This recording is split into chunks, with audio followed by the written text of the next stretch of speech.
السلام علیکم برادرای جان. همه کسا سازوی خوبه، سلامتتان پیشای همه خوبه. خداوند محتاج نامرداتون نکنه و همه وقت عمر حضرت نوح بودتون.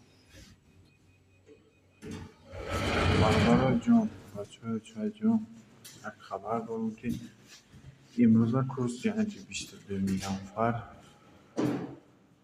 دلار 1026 تومان، 1000 روبل 148 تومان، یورو باشد 1111 تومان.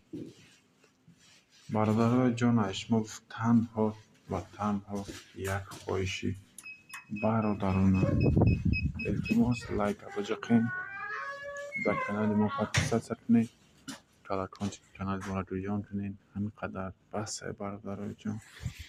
خداوند نگهبان شما باشه، در مختال خار نزنه. باقی سربلند و آباد باشین.